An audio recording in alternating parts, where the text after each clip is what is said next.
Bonjour frères et sœurs, j'espère que vous allez bien, que vous vous portez bien par la grâce du Seigneur.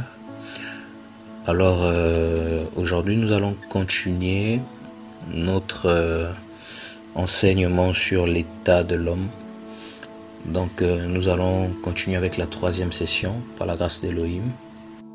Alors nous avons parlé d'abord dans la première session de la face de l'homme. Voilà, on avait parlé de la face de l'homme, on a vu que l'homme était un être brillant, parlant d'Adam, lorsque Adam était dans le jardin d'Éden. Et nous compris que la face que Adam avait venait du ciel, donc c'était simplement la copie conforme du visage d'Élohim, donc le visage humain qui existe dans le ciel, dans le royaume des cieux. Et dans la seconde session, ou la deuxième session, nous avons parlé de l'état intérieur de l'homme. Donc nous avons parlé du cœur de l'homme, de son caractère, de comment il a changé à cause de la chute. Donc la chute a apporté en l'homme une transformation négative. Donc le péché a affecté le cœur de l'homme, la pensée de l'homme, les actions de l'homme, son âme. Et jusqu'à aujourd'hui, nous sommes victimes, voilà, de la chute d'Adam qui a ouvert les portes au péché à toute l'humanité. Alors dans notre troisième session, parlant de l'état de l'homme, nous allons parler de la totale restauration de l'homme. Parce que nous avons parlé de la création, on a parlé de comment l'homme a été créé, on a parlé de comment l'homme était pur, comment l'homme était obéissant, comment l'homme était innocent, comment l'homme brillait, comment l'homme était dans la présence d'Élohim, comment il écoutait, comment il a eu une côte, notamment Ève. Et après, on a vu la chute d'Adam. Voilà, on a vu comment la chute d'Adam a été causée. On a vu aussi ce qui a engendré la chute d'Adam. Et après la chute d'Adam, qu'est-ce qui s'est passé? Comment l'homme est devenu, l'état de cœur de l'homme, la méchanceté. Voilà, ça va même au-delà du fait que voilà, donc ça va au-delà du fait que on est chrétien. Donc en étant chrétien, on peut manifester le caractère négatif d'Adam après la chute. Parce qu'en nous, il y a le péché. Voilà. Alors, on ne devait pas s'arrêter comme ça pour parler de la chute d'Adam, de l'état négatif d'Adam jusqu'à aujourd'hui. Mais nous allons aussi parler de la restauration totale de l'homme. Parce que l'homme est la créature d'Élohim. L'homme est la créature parfaite d'Élohim. L'homme est le plan parfait d'Élohim. Alors, Élohim n'a pas abandonné sa créature. Élohim a pensé à créer un plan de sauvetage pour sa créature, notamment l'homme. Voilà. Alors, aujourd'hui, nous allons parler de ça. Nous allons nous laisser conduire par le Seigneur. On va prier par la grâce de Dieu. Père Adonai, merci pour ces temps, mon roi. Nous voulons élever ton nom, te bénir, te glorifier, t'exalter, te magnifier. Tu mérites toute la gloire. Seigneur, merci pour tout ce temps que nous avons pris avant de partager ce message. Nous voulons simplement te rendre la gloire, ou je veux te rendre la gloire et t'élever et te magnifier. Parce que tu mérites d'être élevé. Nous ne pouvons rien faire. Ces temps sont à toi. Que ton esprit se saisisse de moi. Afin que, Seigneur, un cœur soit touché. Père, au nom d'Yeshua, l'objectif c'est que la vie soit communiquée au travers de cet enseignement. Merci mon Père, merci mon Roi, pour tout ce que tu sèmes dans ma vie. Père, pour tout ce que tu permets de bien, Seigneur, comme de mal, pour m'enseigner, pour me faire progresser, pour me faire grandir. Je te loue, Adonai. En tant que sel de la terre, je voudrais apporter ce goût afin que ton nom soit pleinement loué, Adonai, mon roi. Au nom puissant d'Yeshua, nous avons prié. Amen. Alors, comme je le disais au préalable, nous allons partager sur l'état de l'homme. Donc la troisième session, parlons de la totale restauration de l'homme. Voilà. Parce que Elohim a prévu une restauration totale de sa créature, une restauration totale. Voilà. Parce qu'aujourd'hui, nous sommes dans un monde où tout le monde est désespéré. Tout le monde est dans une certaine psychose qui nous emmène à déprimer, qui nous emmène à croire que tout est mal, il n'y a pas de bien, tout ce que nous vivons ici, voilà, on est là juste pour un temps et puis on passe comme ça. Maintenant, nous avons un objectif sur la terre, nous avons un but sur la terre. Bien-aimé, laisse-moi te dire que tu as un but sur la terre. Et ce but, le fait que Elohim a permis que tu viennes sur terre, voilà, c'est simplement pour accomplir ce but. Et ce but, c'est quoi? C'est de connaître le véritable Elohim. Voilà. Elohim, c'est un terme hébreu, c'est un terme qui vient simplement d'une souche hébraïque. Donc c'est entre griffes, entre guillemets, Dieu, comme on a l'habitude de dire Dieu, mais le terme est vraiment erroné. Voilà pourquoi nous voulons revenir à la source, revenir au nom de la divinité hébraïque. Voilà pourquoi de temps à autre vous allez commencer à m'entendre dire Elohim. Voilà, lorsque nous découvrons aussi la vérité, il faut s'appliquer à la partager tout doucement parce qu'on n'est pas forcément habitué à ça. Voilà, et ça n'a rien à voir avec voilà, une secte, le fait de dire Elohim, Elohim ou bien Yeshua, voilà, c'est pas forcément lié à une secte ou à une façon de faire, mais c'est simplement revenir à la doctrine, revenir à comment les choses se faisaient avant, voilà, avant, simplement dans le temps de Yeshua, lorsque Yeshua était là, dans la période, voilà, avant Moïse, pendant Moïse et après Moïse, voilà, donc Yeshua, Elohim, ce sont des termes qui ont toujours existé. Voilà. Alors, nous allons d'abord définir le terme restauration, puisqu'on veut parler de la restauration totale de l'homme. Alors, l'homme, voilà, a besoin d'être restauré. Pourquoi on parle de restauration? Si on parle de restauration, c'est qu'il y a quelque chose qui a été détruit ou quelque chose qui a été déformé. Voilà. Elohim a créé Adam et Adam était un être parfait. Voilà. Je veux mettre en griffe parce que on a su plus tard que Adam n'était pas à 100% parfait parce que il n'a pas pu résister à la tentation. Et il a chuté et son corps a été affecté par le mal. Son corps a été déformé. Il a perdu la gloire. Parce que, comme nous l'avons vu dans la première session, Adam brillait. Il avait un vêtement de gloire. Vous voyez? Et lorsqu'il a péché, ce vêtement de gloire l'a quitté. Voilà. C'est vrai qu'il était nu, comme la parole dit, mais il rayonnait. Et c'était comme un vêtement pour lui. Et lorsqu'il a péché avec Ève, c'est-à-dire ils ont désobéi, ils ont écouté la voix du serpent, alors qu'est-ce qui s'est passé? La gloire les a quittés. Voilà pourquoi ils ont su qu'ils étaient nus.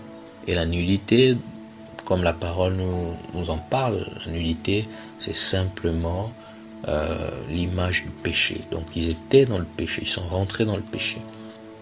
Voilà. Pour ne pas vivre éternellement dans le péché, Elohim les a sortis, il a mis des anges, des archanges pour les pousser hors du jardin pour qu'ils ne mangent pas le fruit, voilà, comment on va appeler ça, de la vie, d'accord, la vie éternelle, pour qu'ils ne vivent pas éternellement dans le péché. Vous voyez?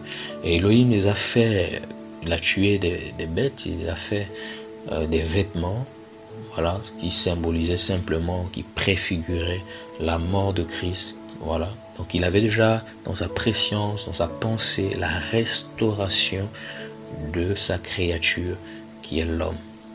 Voilà. Alors, l'homme a besoin d'être réparé. L'homme a besoin d'être restauré. Vous comprenez?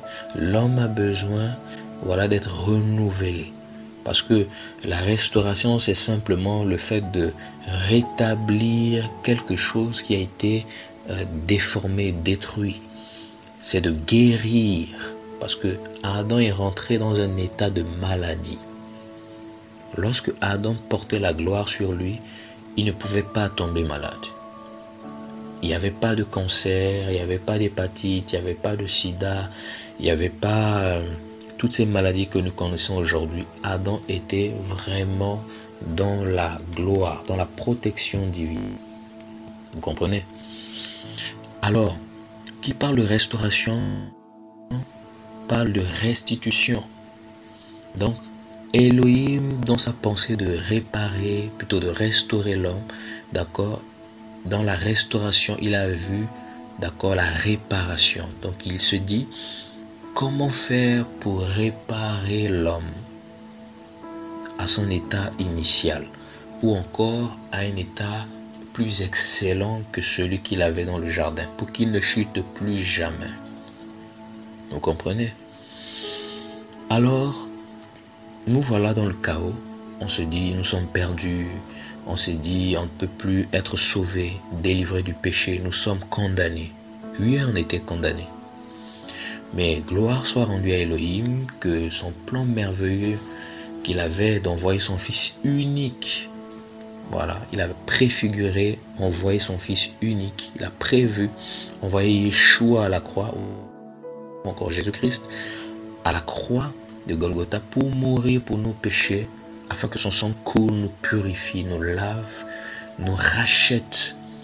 Voilà, parce qu'on a été vendu au péché. Donc son sang est venu nous racheter. Il fallait un sang pur. Et c'était le sang de Yeshua Mashiach. D'accord? Alors, la restauration, comme je le disais, c'est le fait de rétablir, c'est le fait de guérir, c'est le fait de restituer. Voilà. Donc, rétablir tout ce qui a été détruit en l'homme, rétablir l'âme de l'homme, rétablir l'esprit de l'homme, rétablir le corps de l'homme. Voilà. C'est ça la mission d'Elohim. La mission qu'Elohim s'est fixée, d'accord, pour sa créature. Voilà. Si le premier Adam a échoué, il a pensé envoyer le second Adam pour rattraper, d'accord, la descendance d'Adam qui a été affectée, voilà, involontairement, sans le vouloir. Parce que nous tous nous sommes nés dedans. Nous sommes nés dans le péché.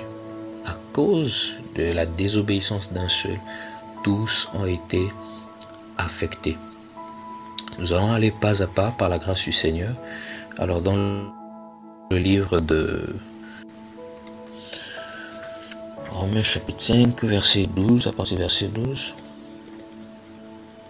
on va essayer de voir Romains 5. Voilà, à partir du verset 12. Ok. La Bible nous dit, c'est pourquoi, comme par le moyen d'un seul être humain, le péché est entré dans le monde, et par le moyen du péché, la mort, de même aussi la mort, s'est étendue sur tous les humains, par lequel tous péchèrent. Vous comprenez? On va jusqu'à 14, car jusqu'à la Torah, le péché était dans le monde. Or, le péché n'est pas mis en compte quand il n'y a pas de Torah, mais la mort a régné depuis Adam jusqu'à Moshe, même sur ceux qui n'avaient pas péché par une transgression semblable à celle d'Adam, lequel est la figure, autant pour moi, de celui qui va arriver. Voilà, ça c'est la version BIM. Je vais la relire à lui second. C'est pourquoi, comme par un seul homme, le péché est entré dans le monde, et par le péché la mort, et qu'ainsi la mort s'est étendue sur tous les hommes. Vous comprenez un peu? C'est pourquoi, comme par un seul homme, le péché est entré dans le monde. Donc, un seul homme qui? Adam. Donc, c'est pourquoi, par Adam, le péché est entré dans le monde. Et par le péché, la mort. Donc, aujourd'hui, si les hommes meurent, d'accord, c'est à cause du péché. Sinon, dans le plan parfait d'Élohim, la mort ne devait pas toucher l'homme. Vous comprenez? Et la mort n'existait même pas. Ce qui a donné vie à la mort, c'est le péché. Et il est dit, et qu'ainsi la mort s'est étendue sur tous les hommes, parce que tous ont péché à cause d'Adam. Au verset 13, car jusqu'à la loi, le péché était dans le monde. Or, le péché n'est pas imputé quand il n'y a point de loi. Vous comprenez? Cependant, la mort a régné depuis Adam jusqu'à Moïse. Ça, c'est très important. Il faut vraiment essayer de cerner ça. Cependant, la mort a régné depuis Adam jusqu'à Moïse. Ok. Quand on parle d'Adam, on parle de l'âge de l'innocence. On parle de l'âge où Adam était inconscient, voilà, de la connaissance du bien et du mal. Il ne savait pas que le mal existait, jusqu'à ce que l'ennemi soit passé par le serpent pour faire connaître à Adam que le mal existait. Vous comprenez? Et on dit, cependant la mort a régné depuis Adam. Donc quand Adam a péché, la mort a commencé à régner. Donc la mort a commencé à prendre Adam. Vous comprenez? Donc la première personne que la mort a prise, comme nous montre la parole, c'est le fils d'Adam, notamment Abel. Abel est la première personne qui a été morte, qui a goûté à la mort, à cause de son frère Caïn qu'il a tué à cause de la jalousie. Vous comprenez? Et on dit donc d'Adam jusqu'à Moïse. Donc Moïse nous parle ici de la loi, jusqu'à ce que la loi soit révélée. D'accord? Donc avant la loi, la mort existait déjà. Donc le règne du péché existait déjà. Vous comprenez? Et lorsque le Seigneur utilise Moïse ou Moshe, d'accord, il utilise Moïse pour révéler la loi, pour que la loi soit maintenant une ordonnance. Est-ce qu'on saisit? Et on nous dit, même sur ceux qui n'avaient pas péché, par une transgression semblable à celle d'Adam, lequel est la figure de celui qui devait venir. C'est très, vraiment la parole est très précise. Que le Seigneur soit béni. Il est dit, la mort a régné depuis Adam jusqu'à Moïse. Donc on nous montre l'âge de l'innocence. On nous fait rentrer aussi, d'accord, dans l'âge de la loi, d'accord.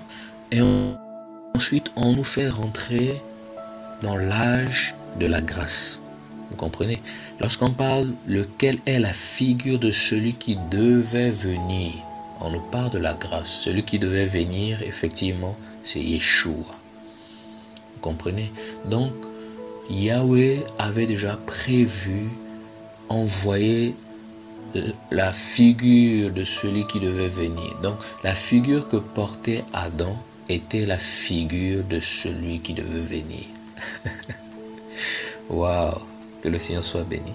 Donc, depuis dans le ciel, le Seigneur avait prévu donner à Adam le visage de celui qui allait venir, notamment Yeshua. Et nous, les hommes, nous portons le visage de Yeshua. Vous comprenez? Combien même ce visage a été déformé à cause du péché d'Adam. Mais gloire soit rendue à Elohim parce qu'il a prévu réparer les choses, restaurer les choses, rétablir les choses, guérir les choses, restituer les choses. Vous comprenez? Voilà, donc il y a eu cette étape avant Adam, donc avant la loi, sur Moïse, donc sous la loi, ensuite sous Yeshua, donc sous la figure de celui qui devait venir. Que le Seigneur soit béni. Donc la figure qui devait venir, c'est celui-là qui allait changer les choses, notamment Yeshua. D'accord? Et si nous allons dans le livre de... On va essayer d'aller pas à pas. Si nous allons dans le livre de Jean, Donc Jean chapitre 5. Voilà. Jean chapitre 5 au verset 24. Donc Jean chapitre 5 au verset 24. Ok. Il est dit ceci. Amen, amen. Je vous le dis, l'heure vient et elle est même déjà venue où les morts entendront la voix du Fils d'Élohim. Et ceux qui l'auront entendu vivront. Vous comprenez? Je vais encore continuer au verset 25, 26, autant pour moi. Car comme le Père a la vie en lui-même, ainsi il a donné au Fils d'avoir la vie en lui-même. Et il lui a donné le pouvoir de juger parce qu'il est le Fils d'humain. Ne soyez pas étonnés de cela, car l'heure vient où tous ceux qui sont dans les sépulcres entendront sa voix et en sortiront. Et ceux qui auront fait des choses bonnes ressusciteront pour la vie, mais ceux qui auront fait les choses mauvaises ressusciteront pour la condamnation. D'accord, ça c'est la Bible. Je vais lire dans la Louis II, verset 24. En vérité, je vous le dis, celui qui écoute ma parole, qui écoute la parole de qui? La parole du visage de celui qui devait venir. D'accord? Celui qui entend sa voix, cette parole, d'accord, et qui croit à celui qui m'a envoyé, donc qui croit à Elohim, qui a envoyé le visage de celui qui devait venir, à la vie éternelle, et ne vient point en jugement. Waouh! Donc ici, il est déjà en train de montrer le moyen de la restauration, le moyen de la réparation. Donc, l'objectif du visage de celui qui devait venir, c'était de conquérir d'abord le cœur de l'homme. Une fois que le cœur de l'homme a été conquis, son esprit devait être régénéré, son âme aussi devait être régénérée, et par la suite, son corps aussi va être totalement restauré. On va le voir. Alors il est dit ceci. En vérité,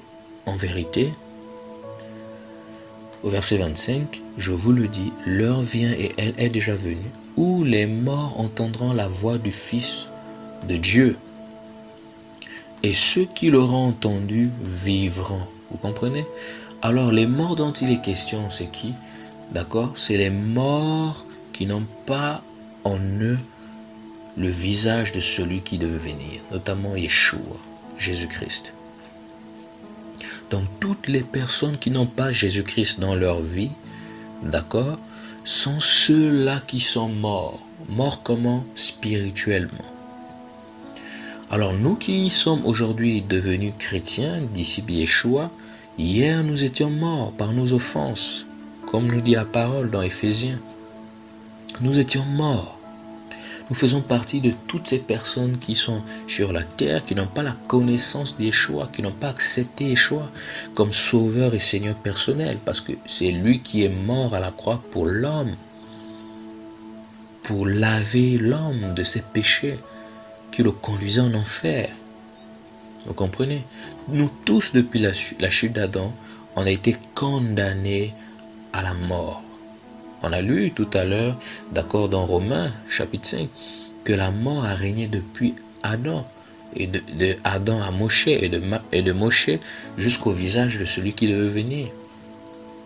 Vous comprenez? Donc actuellement, il y a le règne de la mort. Si nous sommes vraiment sincères, nous en tant qu'êtres humains, on sent la mort partout. Dans tout ce que nous faisons, on peut sentir que la mort est autour. Mais gloire soit rendue à Yeshua pour ceux-là, d'accord, ces morts qui ont entendu la parole de celui qui devait venir, du visage de celui qui devait venir, et qui l'ont accepté dans leur cœur. La Bible nous dit ici, en fait, voilà, qui croit à celui qui m'a envoyé, à la vie éternelle, au verset 24, et ne vient point en jugement, mais il est passé de la mort à la vie. Donc celui qui donne son cœur à Jésus-Christ de Nazareth, combien il est mort spirituellement, d'accord? Automatiquement, quand tu donnes ta vie à Jésus, tu passes de la mort à la vie. Donc de la mort spirituelle à la vie spirituelle. Donc ici, on nous parle de la conversion. D'accord? Et la conversion n'est que le résultat de la transformation de notre esprit. D'accord? La réparation, la restitution, la guérison de notre esprit. Notre esprit qui était dans les ténèbres va maintenant dans la lumière. Et au verset 25, il est dit, en vérité, je vous le dis, l'heure vient et elle est déjà venue, où les morts entendront la voix du Fils de Dieu. Et ceux qui l'auront entendu vivront. Entendre là, ce n'est pas juste écouter et ne pas l'accepter. Entendre, c'est écouter et l'accepter. Et mettre sa parole en pratique. Le verset 26 nous dit ceci. Car comme le Père a la vie en lui-même, ainsi il a donné au Fils d'avoir la vie en lui-même. Et il lui a donné le pouvoir de juger parce qu'il est fils de l'homme. Ne vous étonnez pas de cela, car l'heure vient où tous ceux qui sont dans les sépulcres entendront sa voix. Waouh! Et en sortiront, ceux qui auront fait le bien ressusciteront pour la vie, et ceux qui auront fait le mal ressusciteront pour le jugement. Laissez-moi vous dire que ceux qui croient être athées, c'est vraiment une grosse hérésie. Il n'y a pas d'athéisme, ça n'existe pas. Vous croyez forcément quelque chose. Et ici, la parole en quoi moi je crois me dit clairement qu'il y aura un jugement qui se fera à la fin de toute chose. Il y en a qui vont ressusciter pour la vie éternelle et il y en a qui vont ressusciter pour le jugement, donc pour aller en enfer.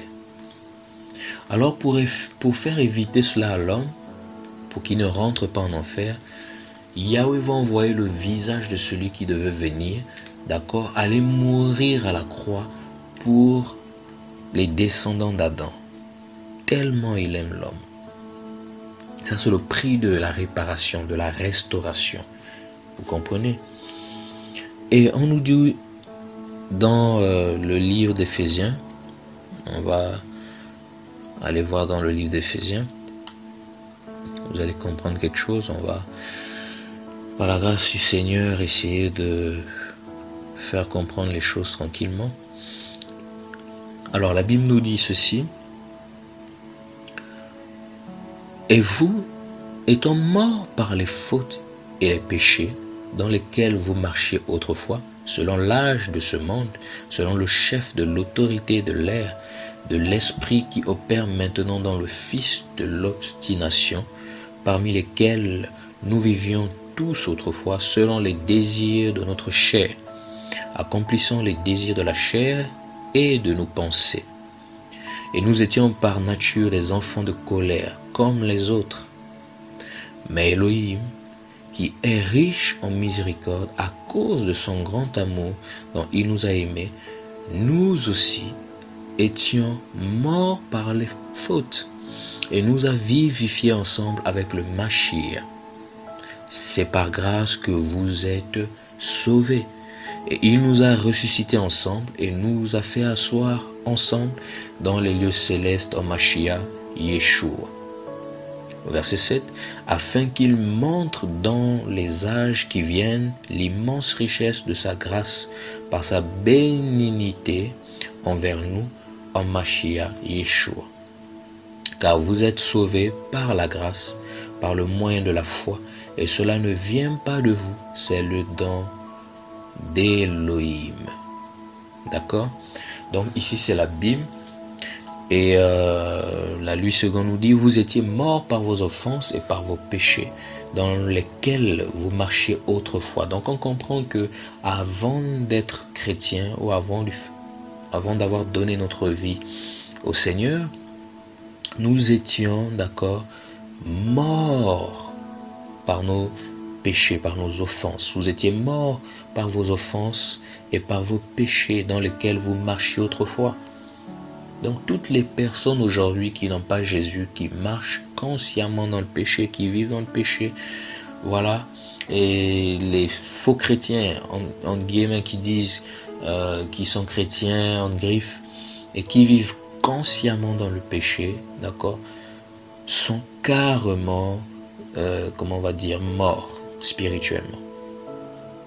Et on dit selon le train de ce monde, donc dans le train de ce monde, voilà, c'est la coutume de vivre dans le péché, parce que si tu commences à te sanctifier, te mettre à part, tu es un jeune homme, tu refuses d'aller avec des femmes, tu t'abstiens, tu es une jeune fille, tu refuses de vivre une vie de débauche, on va commencer à te traiter de tous les noms, on va te dire que tu es bizarre, même les parents vont te dire que tu n'es pas comme toutes les autres filles, tu n'es pas comme tous les autres garçons, parce que le train de ce monde a pour coutume de vivre dans le péché. C'est ça la nature du train de ce monde. D'accord? Et on dit selon le prince de la puissance de l'air. Donc c'est le prince de la puissance de l'air qui anime le train de ce monde à vivre comme ça. Mais nous qui avons donné notre vie à Yeshua, à Jésus-Christ, nous avons décidé de ne pas marcher en fonction du train de ce monde. Nous avons décidé de marcher en fonction de l'esprit d'Élohim qui vit en nous. D'accord? Et on nous dit de l'esprit qui agit maintenant dans les fils de la rébellion. Donc cet esprit agit. Les fils de la rébellion sont les personnes qui n'ont pas accepté Jésus-Christ dans leur vie. Sont des personnes qui se disent chrétiennes, mais qui vivent dans le péché. Elles sont encore sous l'influence de la puissance du prince, d'accord, de l'air, donc notamment Satan.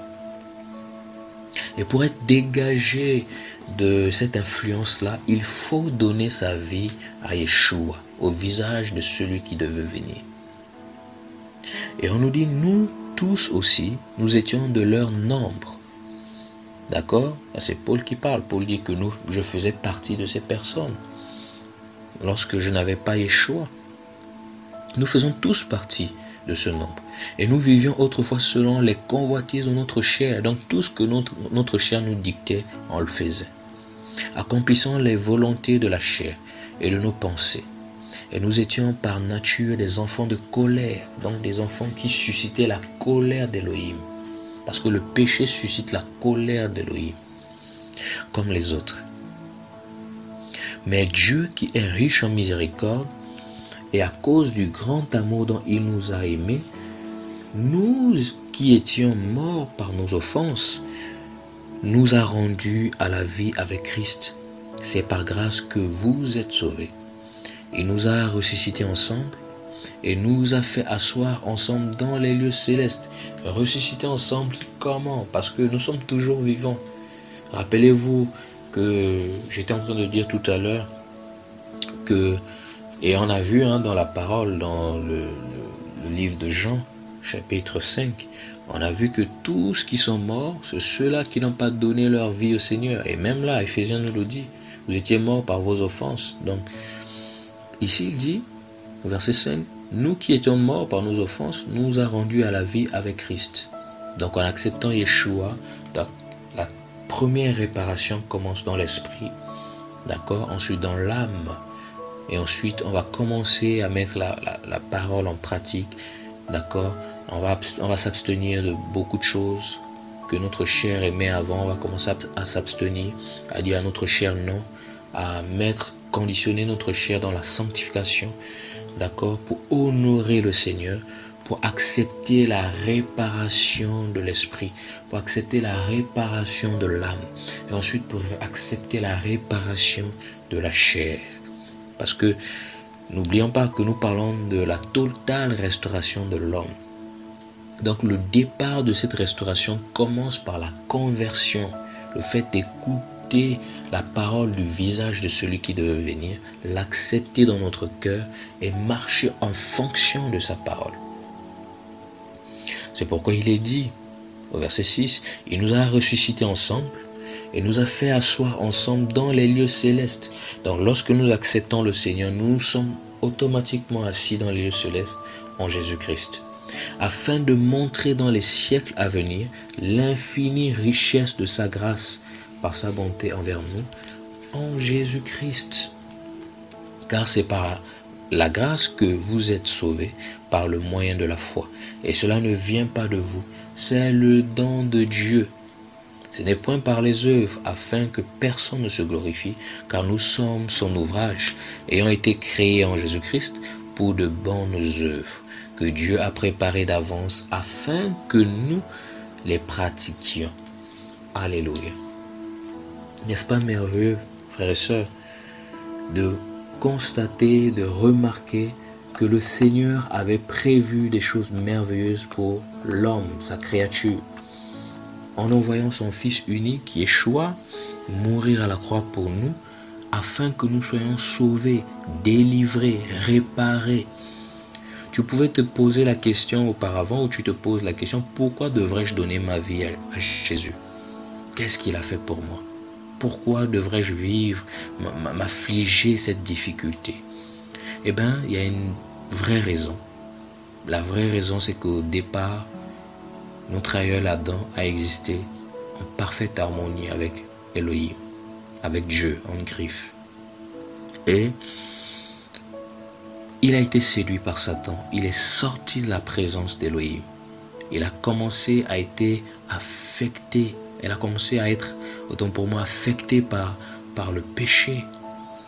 Elle a commencé à être affectée par le mal. Ça a déformé sa nature initiale. Ça l'a emmené dans un état de bestialité, d'animosité, de méchanceté. Une version animale. Quand vous regardez l'être humain aujourd'hui, sa façon de faire les choses, vraiment, lorsqu'on parle du péché, même les animaux sont plus raisonnables. Parce que le mal dans lequel l'homme est plongé actuellement, c'est terrible. C'est terrible. Il n'y a que le Seigneur Yeshua pour le ramener à la raison. Il n'y a que le Seigneur Yeshua pour le réparer. Alors, nous sommes dans le livre de Actes. On va aller, comme je le disais, pas à pas, Actes, chapitre 24, au verset 15. Alors, il est dit ceci: ayant en Dieu cette espérance, comme ils l'ont eu eux-mêmes, qu'il y aura une résurrection des justes et des injustes. Waouh! Je le redis encore. Ayant en Dieu cette espérance, comme ils l'ont eux-mêmes, qu'il y aura, autant pour moi, une résurrection des justes et des injustes. C'est pourquoi je m'efforce d'avoir constamment une conscience sans reproche devant Dieu et devant les hommes. Après une absence de plusieurs années, je suis venu pour faire des aumônes à ma nation et pour présenter les offrandes. D'accord. Donc, ce qui nous intéresse, c'est le verset 15 et 16. Je vais lire la Bible. Et en Elohim, l'espérance qu'eux-mêmes admettent aussi qu'il y aura une résurrection des justes et des injustes. Et c'est pour cela que moi-même, je m'exerce à avoir constamment une conscience sans reproche devant Elohim et devant les humains. D'accord? Donc ici, Paul fait comprendre, d'accord, qu'il y aura une résurrection des justes et des injustes. Nous avons vu au travers de la parole, d'accord, que la première étape de la restauration de l'homme se fait au niveau de son esprit en acceptant le Seigneur comme sauveur et Seigneur personnel. D'accord? Et une fois que cette restauration a été faite, ça touche l'âme. Et lorsque l'âme est touchée, d'accord, il y a ce processus qui commence en obéissant à la parole. Parce que Paul dit ici, d'accord, il fait tout, il s'exerce constamment, d'accord, avoir une bonne conscience sans reproche devant Elohim. Donc sa vie doit être exemplaire. Son caractère, puisque l'âme c'est le caractère, ça doit être exemplaire. Donc il se bat devant le Seigneur et devant les hommes afin d'être exemplaire. Parce qu'il est conscient, d'accord, qu'il y aura une résurrection des morts. Donc c'est-à-dire il est conscient que le jour où le Seigneur va l'enlever, va le faire mourir, d'accord, il y aura une résurrection. Et une résurrection des justes et une résurrection des injustes. Alors, pourquoi faire cette distinction entre les justes et les injustes? Les justes sont ceux-là qui ont été attentifs à la voix du visage qui devait venir et qui ont reconnu qu'ils avaient besoin de lui, d'accord, pour changer définitivement, totalement, et revenir à leur étape initiale. D'accord? Et l'évangile, c'est simplement la restauration totale de l'homme. C'est ça l'objectif. L'évangile, c'est la restauration totale de l'homme. Et cette restauration passe par le fait d'accepter Jésus dans sa vie. Et lorsqu'on l'accepte, on devient juste aux yeux d'Élohim. Aux yeux d'Élohim, on devient juste. Et toutes les personnes qui entendent la voix d'Yeshua et qui refusent de l'accepter comme sauveur et Seigneur, d'accord, sont automatiquement des injustes.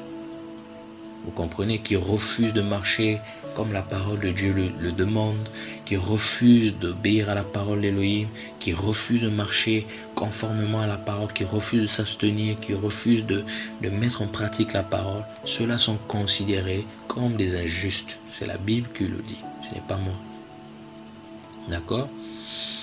Et cette résurrection, d'accord, va venir déterminer quelque chose de capital. Voilà pourquoi, bien-aimés, tant que nous sommes encore en vie et que le Seigneur nous donne la capacité de prêcher, nous allons prêcher pour sauver les âmes. Parce qu'une fois mort, il n'y a plus de pardon, il n'y a plus de réparation. La seule façon pour Elohim de réparer les choses, c'est lorsque tu es en vie.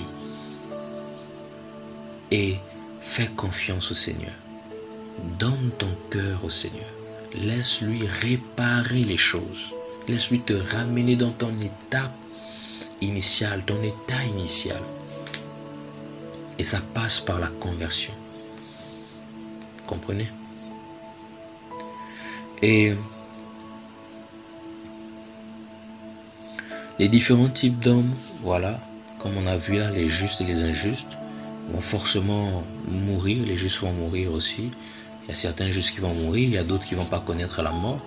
On le verra aussi. Alors, je vais parler des étapes de la restauration de l'homme juste. D'accord?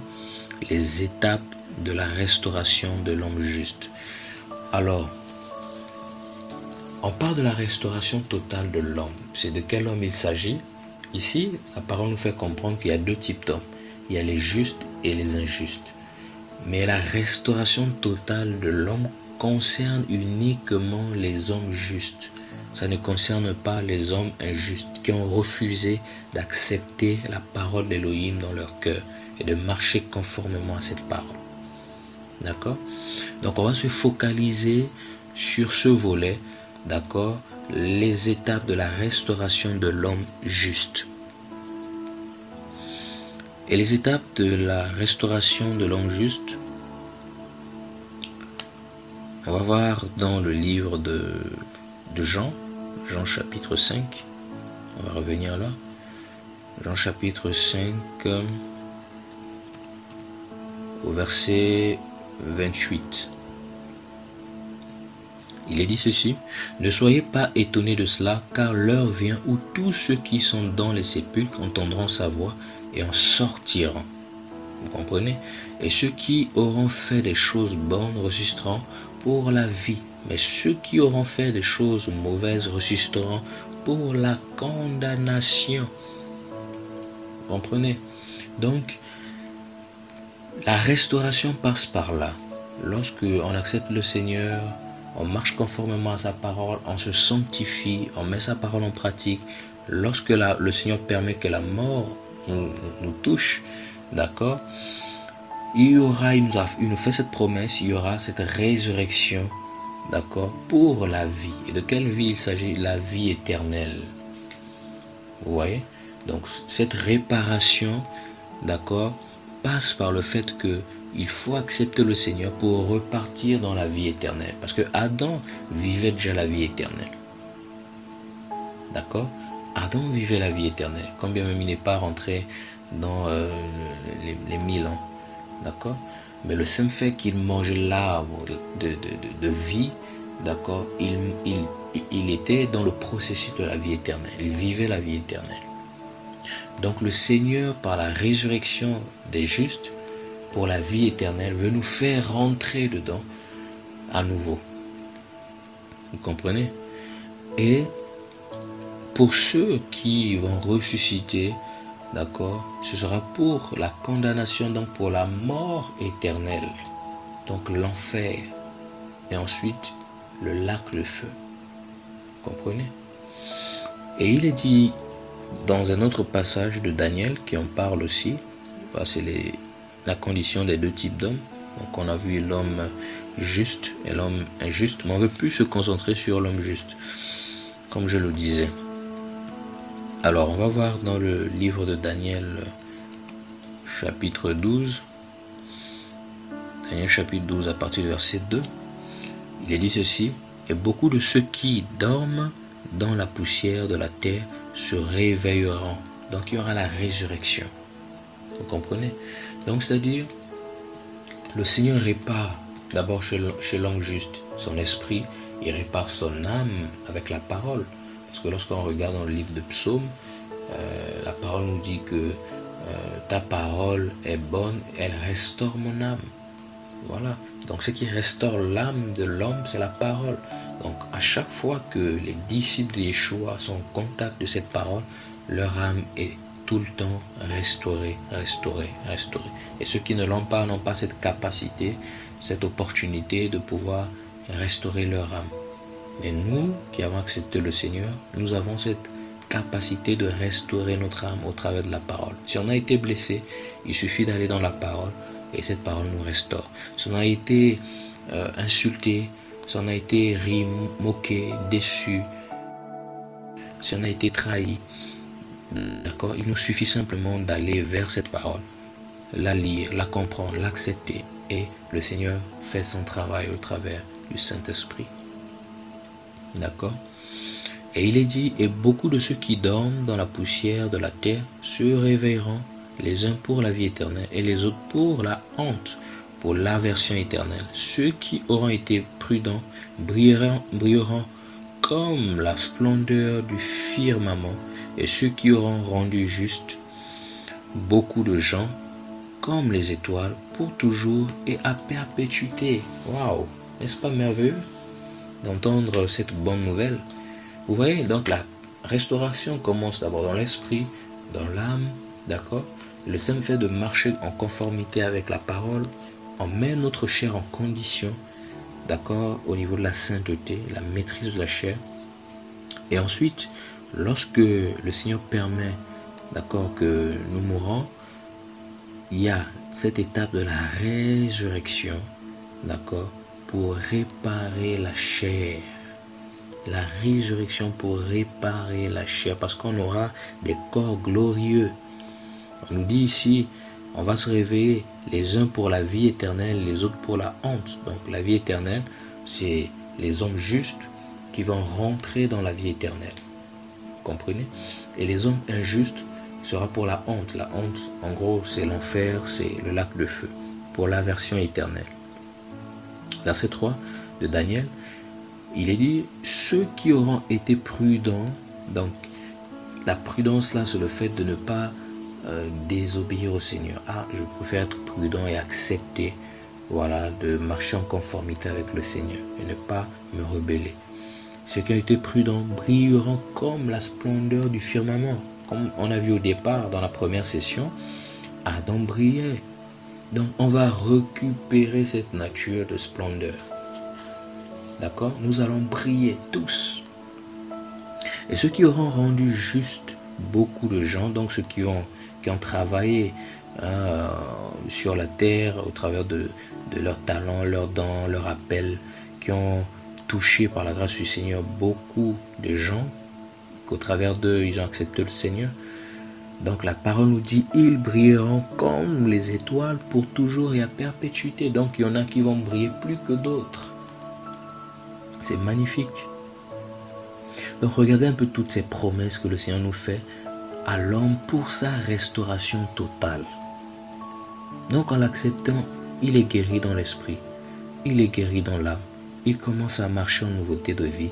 Il a cette espérance qu'à la mort, il y aura une résurrection, d'accord? Il va revenir, d'accord, en brillant dans toute sa splendeur, dans toute sa beauté. Parce que le corps de péché ne peut pas revêtir l'incorruptibilité. Il faut bien qu'il meure. Il faut que ce corps, cette chair disparaisse pour que nous puissions revêtir le corps de gloire. Vous comprenez? Et il y en a, comme dit la parole, qui vont être changés automatiquement, qui ne vont pas connaître la mort. Vous voyez?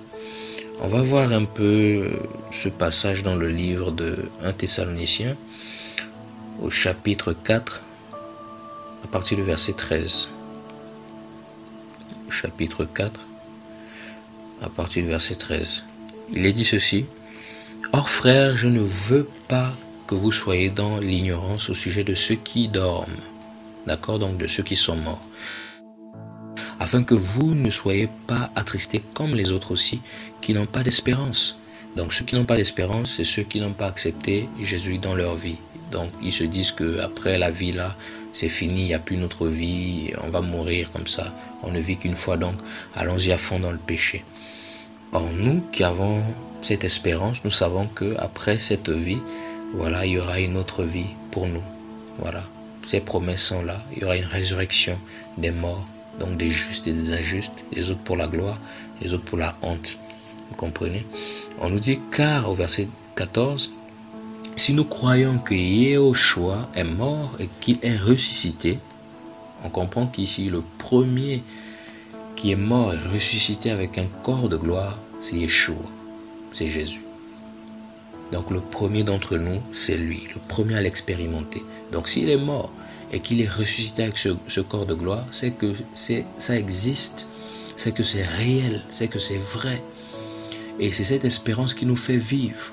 C'est cette espérance qui nous permet de nous maintenir, de nous sanctifier, de dire que Yeshua est Elohim, de dire que Yeshua est le véritable, Jésus-Christ est Dieu, en griffe.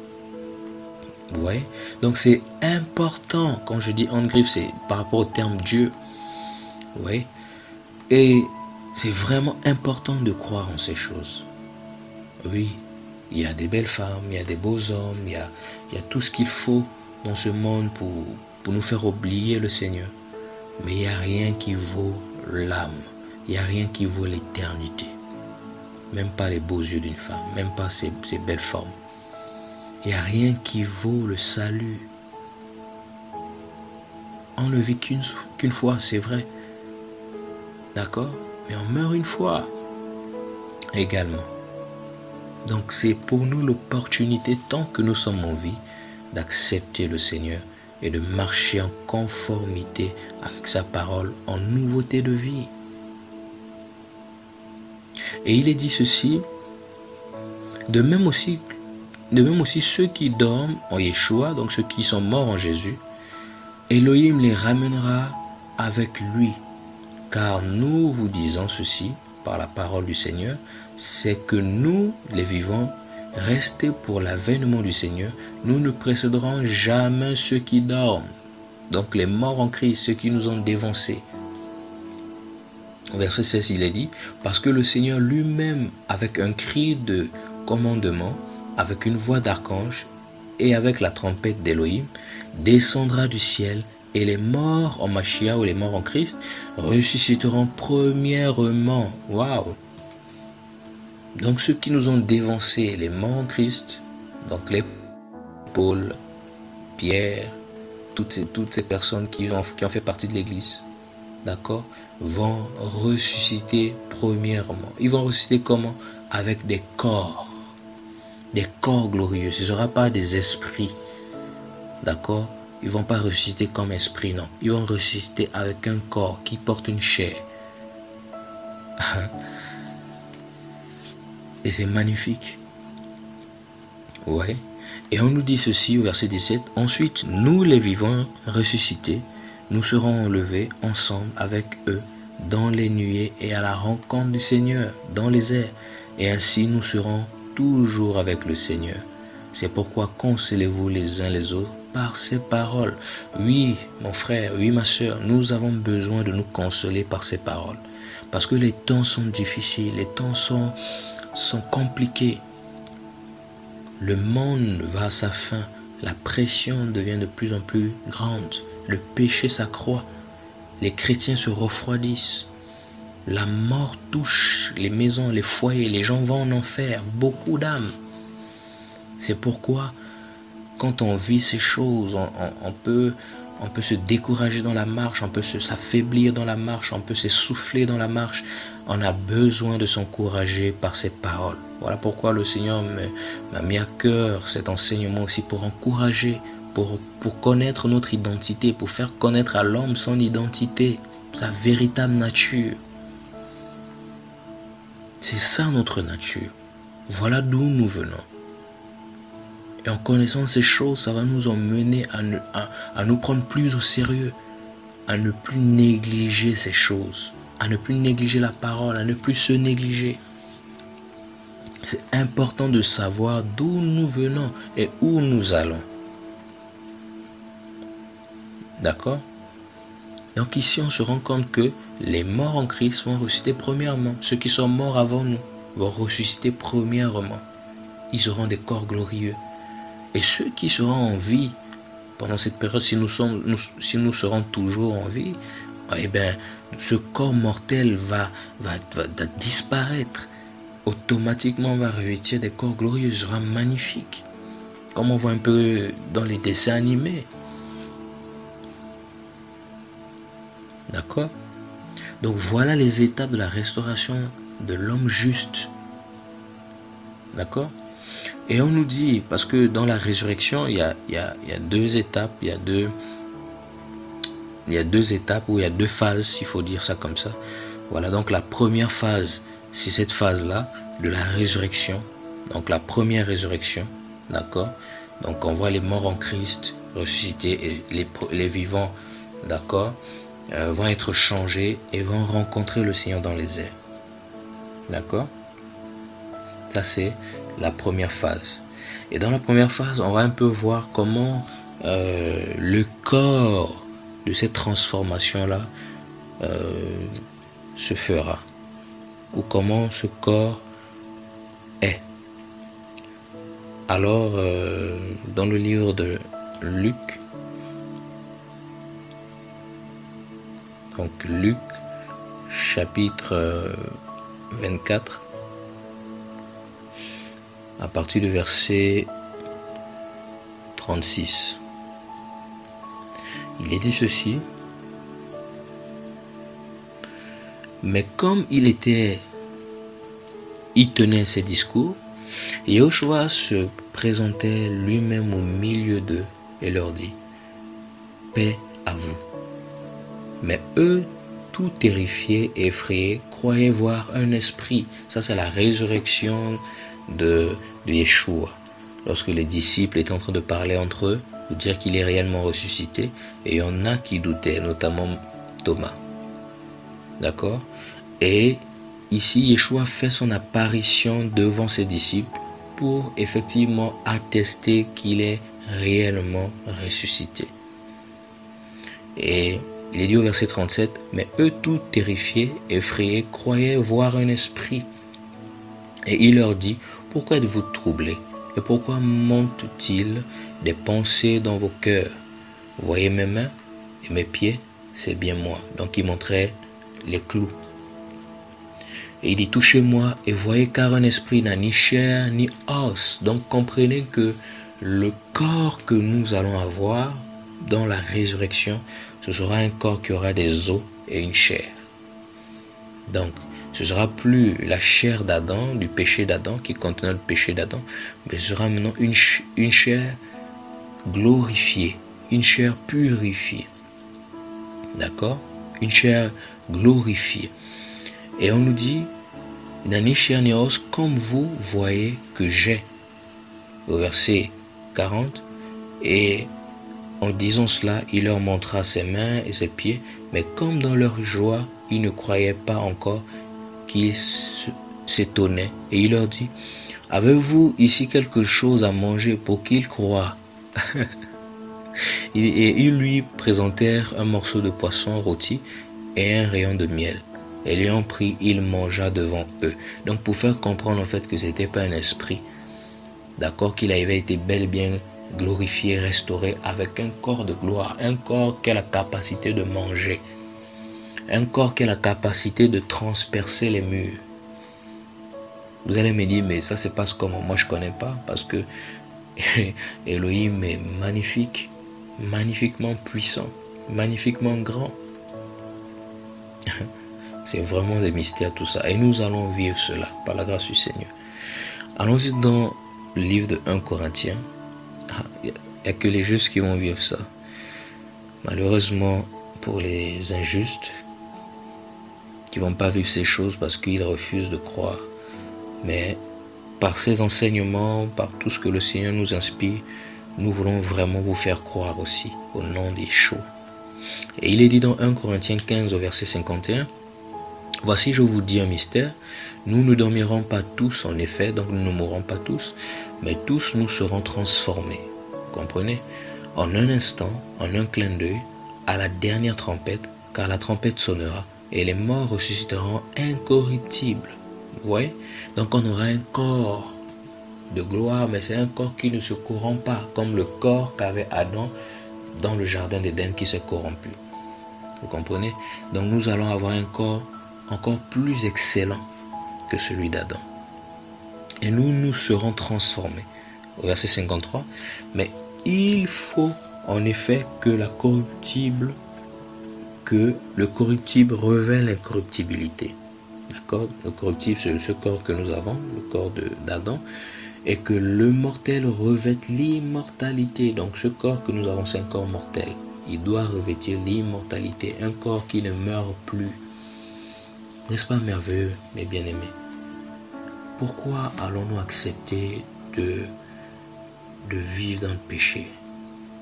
Nous sommes faibles, c'est vrai. Nous sommes humains, c'est vrai. Nous sommes sujets aux faiblesses. Mais nous avons le Saint-Esprit qui nous donne la capacité de fuir, de dire non au péché. Et lorsque nous péchons, la parole nous dit dans 1 Jean, au chapitre 2, que nous avons un avocat auprès du Maître, du Père. Un avocat pour nous défendre devant celui qui nous accuse nuit et jour. Yeshua a payé son prix, a payé le prix à la croix. Son sang a coulé pour nous. Nous avons cet avocat qui nous comprend mieux. Pourquoi nous, en tant que disciples de Yeshua, nous voulons accuser les autres? Nous voulons les condamner. Nous voulons les rappeler leurs erreurs, leurs défaites, leurs péchés, sachant que nous avons été délivrés. Si quelqu'un a péché, qu'il demande pardon. Nous, c'est notre travail d'encourager les gens à demander pardon, à rectifier le tir, à aller vers le Seigneur pour être restauré et revenir dans la présence du Seigneur. Pourquoi condamner les autres? Pourquoi les martyriser par des longues assises, 1, 2, 3 ans, je ne sais pas, pour tuer nos frères? Ça, ce n'est pas le cœur d'Elohim. Le cœur d'Elohim, d'accord, c'est l'amour. Le cœur d'Elohim, c'est tendre la main aux autres pour les aider. Le cœur d'Elohim, c'est cela. Lorsque nous n'avons plus personne, là on était condamnés, on n'avait plus personne, le Seigneur a pensé à nous. Le Seigneur ne nous a pas dit, à cause de ton péché, je t'abandonne là-bas. Mais le Seigneur, par amour, est venu nous tendre la main. Et c'est cette main que nous avons saisie aujourd'hui. Nous sommes devenus disciples de Yeshua. Pourquoi ne pas faire pareil aux autres, tant que le Seigneur nous donne la vie? C'est pourquoi le Seigneur allait vers les personnes qui se sentent en mauvaise santé. Il dit, il n'est pas venu pour celles qui se sentent en bonne santé, mais pour ceux qui sont en mauvaise santé. Il allait vers des personnes qui étaient vraiment misérables, donc spirituellement, des personnes pécheurs. Parce que les Juifs, je veux dire, les scribes, les pharisiens et toutes ces personnes qui se disaient être des docteurs de la loi, connaître la loi, tout ça là, ils n'avaient plus besoin du Seigneur. Mais le Seigneur allait vers des gens de mauvaise vie. Pourquoi nous n'avons pas ce cœur chrétien? remettons-nous en cause, revenons au Seigneur, craignons le Seigneur, afin que son nom soit glorifié. Voilà. Donc notre objectif, c'est de tendre la main aux autres, afin qu'ils reçoivent la vie, au nom de Yeshua. Voilà. Donc la deuxième phase, d'accord, de la résurrection des justes, voilà, elle concerne en fait les saints de l'ancienne alliance, voilà, et les croyants de la grande tribulation. Voilà, donc on va parler des patriarches Abraham, les prophètes de sous la loi et tout ça, Moshe, Moïse et tout le reste, Josué, David. Voilà, tous ceux-là vont ressusciter, d'accord, avec des corps de gloire, effectivement. On va essayer de voir dans le livre d'Apocalypse d'abord. Apocalypse chapitre 20, partie du verset 4. Il est dit ceci: et je vis des trônes sur lesquels ils s'assirent, et le jugement leur fut donné. Et les âmes de ceux qui avaient été décapités à la hache à cause du témoignage de Yeshua et à cause de la parole d'Élohim, et de ceux qui n'avaient pas adoré la bête ni son image, et qui n'avaient pas pris sa marque sur leur front ou sur leurs mains, et ils vécurent, en effet, et ils régnèrent avec le Mashiach 1000 ans. Mais les autres morts ne revinrent pas à la vie jusqu'à ce que les 1000 ans soient accomplis. Donc les autres morts, c'est les gens qui ont accepté la marque pendant la grande tribulation, qui ont refusé de marcher avec le Seigneur. C'est ceux-là effectivement qui ne devaient pas revenir. Et ceux aussi, comment on va appeler ça, les patriarches effectivement ont aussi ressuscité. En cette période-là, vont aussi ressusciter, d'accord, avec des corps de gloire. Et on dit au verset 6: béni est saint celui qui a part à la première résurrection. Donc ça, c'est la deuxième phase de la première résurrection. Donc la première phase, c'est l'église. La deuxième phase, c'est les patriarches avec les saints, voilà, qui de la grande tribulation. Voilà. Donc on dit: sur cela, la seconde mort n'a point d'autorité, mais ils seront prêtres d'Élohim ou sacrificateurs d'Élohim et du Mashiach, et ils régneront avec lui 1000 ans. Donc l'église, le patriarche, les saints de la grande tribulation vont vivre les 1000 ans, le millénium. Voilà. Donc la théocratie d'Élohim sur la terre, donc le règne de Dieu sur la terre avec les hommes. Voilà. Et allons-y rapidement lire un autre passage. Ça c'est ce qui concerne la restauration totale de l'homme. Voilà, on a vu dans l'esprit, on a vu dans l'âme, on a vu la marche aussi. C'est vrai qu'on a parlé de ça rapidement, mais aussi là on voit la restauration totale dans le corps. D'accord, le corps sera totalement restauré. Et le livre de Hébreux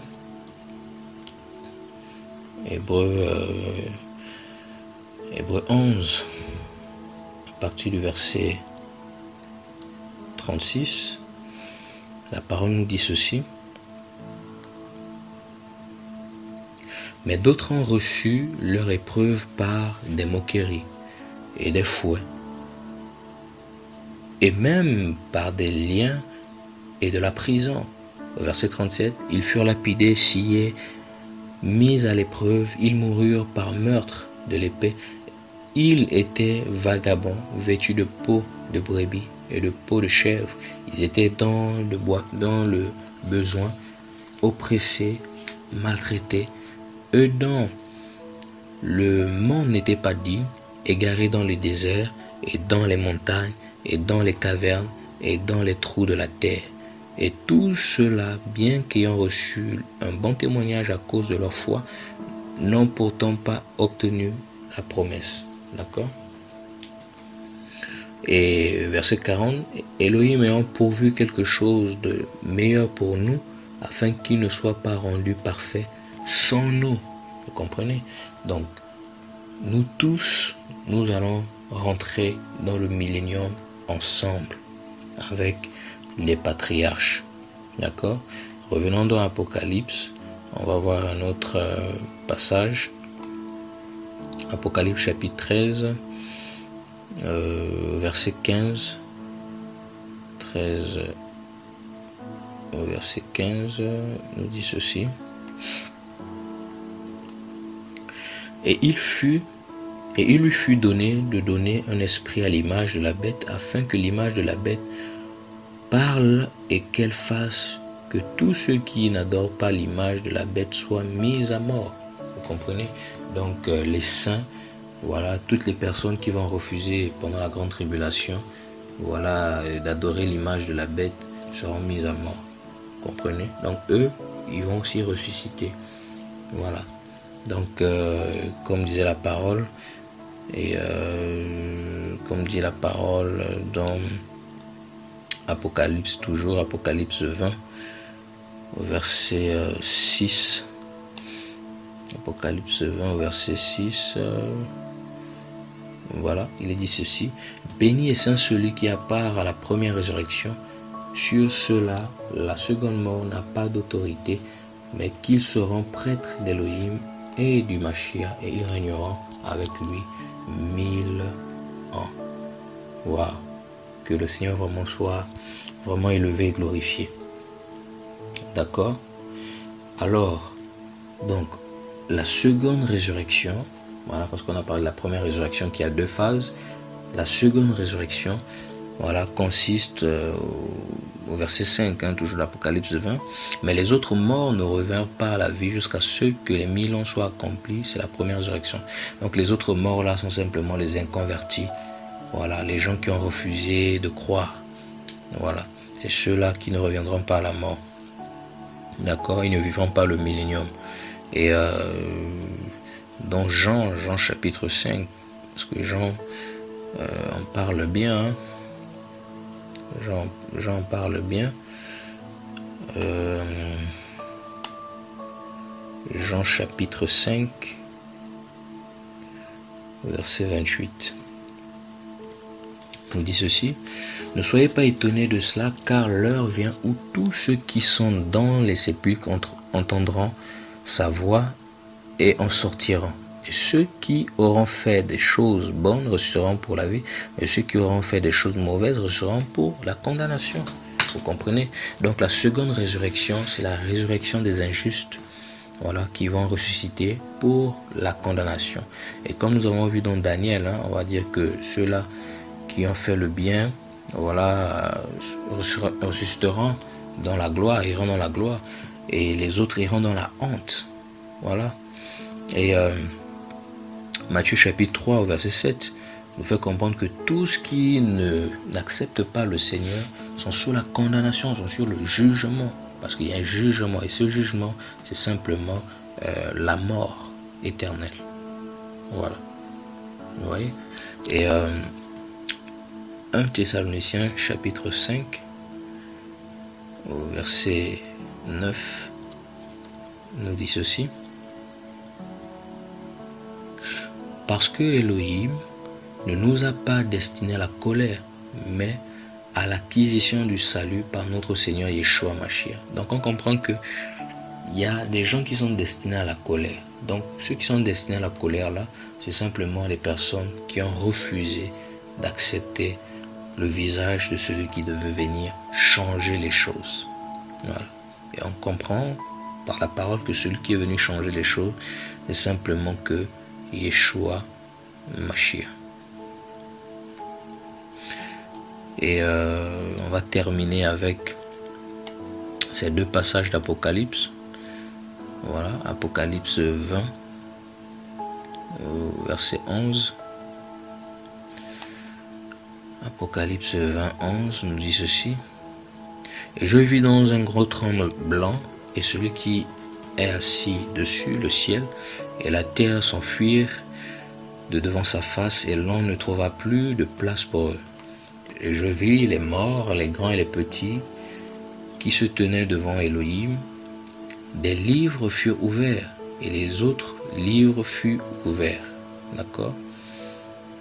Celui qui est le livre de vie. D'accord? Et un livre fut ouvert, autant pour moi, celui qui est le livre de vie. Et les morts furent jugés d'après les choses écrites dans les livres, selon leurs œuvres.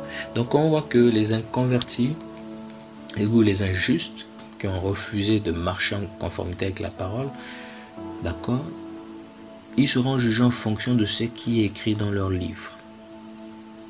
D'accord? Et les justes seront, d'accord, justifiés en fonction de ce qui est écrit dans le livre de vie. Donc dans les justes, il n'y a qu'un seul livre, où il y a tous les noms de tous les justes. Voilà. Et il est dit par la suite, au verset 13, et la mer donna les morts, qui étaient en elle, et la mort et l'Hadès donnèrent les morts qui étaient en eux. Donc la mort et l'enfer, Hadès et l'enfer. Et ils furent jugés chacun selon ses œuvres. Donc la mort et l'enfer sont des démons. D'accord? Ça, il faut le spécifier. Donc ces personnes-là qui étaient inconvertis, qui n'ont pas accepté le Seigneur, furent jugés selon leurs œuvres et qui sont morts par noyade, etc. Verset 14. La mort et Hadès furent jetés dans le lac de feu. C'est la seconde mort. Vous comprenez? La seconde résurrection va emmener les gens dans la seconde mort. D'accord? C'est la seconde mort, le lac de feu. Et quiconque ne fut pas trouvé écrit dans le livre de vie fut jeté dans le lac de feu, donc fut jeté dans la seconde mort. Donc la première mort, la mort spirituelle, d'accord? Ensuite il y a un stage dans l'Hadès, l'enfer, et ensuite on va dans le dernier stage, la seconde mort, d'accord? Ou voilà, la seconde mort, effectivement, qui est le lac de feu. Et Apocalypse chapitre 21 au verset 8, que le Seigneur nous garde. Pour eux là, ce sera vraiment triste. C'est pourquoi, tant que nous sommes en vie, faisons le possible de rester avec Yeshua, de parler de Yeshua à nos parents, à nos frères, à nos amis, à tout le monde autour de nous, pour qu'ils n'aillent pas en enfer. Voilà. Et hier, je parlais avec des amis avec qui j'ai grandi, qui sont toujours dans le monde, et j'étais triste après avoir parlé avec eux. Ils m'ont appelé, ils étaient en train de boire. Voilà, on a gardé des bons rapports, bien qu'on ne marche plus ensemble, on ne fait plus les choses comme on le faisait avant. Donc ils m'ont appelé pour prendre des nouvelles, je prenais de leurs nouvelles. Ils étaient en train de boire, c'était par webcam, et j'étais là, j'étais triste parce que je leur ai à plusieurs reprises prêché l'évangile, mais pour l'instant les cœurs sont encore fermés, mais je crois que le Seigneur fera grâce. Et j'étais triste après la conversation parce que je réalisais qu'ils avaient besoin de Yeshua et que si la mort les prenait là, c'était l'enfer. Vous voyez? Et c'est important pour nous de parler de Yeshua à notre entourage. Apocalypse 21 verset 8, mais pour les timides, les incrédules, les abominables, les meurtriers, les fornicateurs, les sorciers, les idolâtres et tous les menteurs, leur part sera dans le lac brûlant de feu et de soufre, ce qui est la seconde mort. On va lire dans le second, mais pour les lâches, les incrédules, les abominables, les meurtriers, les impudiques, les enchanteurs et les idolâtres et tous les menteurs, autant pour moi, leur part sera dans les temps ardents de feu et de soufre, ce qui est la seconde mort. Vraiment que Elohim nous aide. Voilà, bien aimé, ce que je voulais partager avec vous concernant la troisième session, qui est simplement la restauration totale de l'homme, parce que l'homme doit être totalement restauré. Il va être totalement restauré par le visage de celui qui devait venir et qui est venu et qui reviendra chercher son église. D'accord? Donc c'est à nous vraiment de nous battre afin de rentrer dans le processus de la restauration, parce que nous sommes déjà dans le processus de la restauration totale. Et nous rendons toute la gloire au Seigneur pour ce projet merveilleux qu'il a pour nous. C'est pourquoi nous ne devons pas baisser les bras malgré les difficultés, malgré les épreuves, malgré l'abandon, malgré voilà, les attaques. Tenons ferme, bien-aimés, accrochons-nous, espérons, espérons, espérons. Aimons notre prochain. Disons la vérité à nos prochains. Arrêtons les guéguerres charnelles. Arrêtons les disputes charnelles, les jalousies charnelles entre frères et sœurs. Arrêtons ces choses. Apprenons à nous encourager dans l'œuvre. Apprenons à nous encourager dans tout ce que le Seigneur nous met à cœur. Voilà, si pour toi c'est pas encore le temps de t'exposer, ne le fais pas. Garde d'abord ton âme, construis ta vie, accroche-toi au Seigneur. S'il y en a d'autres qui ont une certaine expérience que le Seigneur commence déjà à exposer, eh bien priez pour ces personnes, encouragez-les, c'est important, c'est important. Voilà, c'est simplement dans l'objectif de faire entrer les gens dans le royaume. Voilà, bien-aimés, c'est que je voulais partager avec vous. Que le Seigneur soit béni et on va se dire à la prochaine émission. Père, merci pour ta grâce au nom de Yeshua pour ces temps que je viens de passer avec toi et avec les frères. Je veux simplement te dire merci pour ce message. Merci de toucher une âme, de toucher un cœur afin que ton nom soit pleinement loué. Merci pour cette session qui s'achève. Seigneur, comme nous l'avons prévu, Père, reçois la gloire. Au nom de Yeshua, nous avons prié. Amen.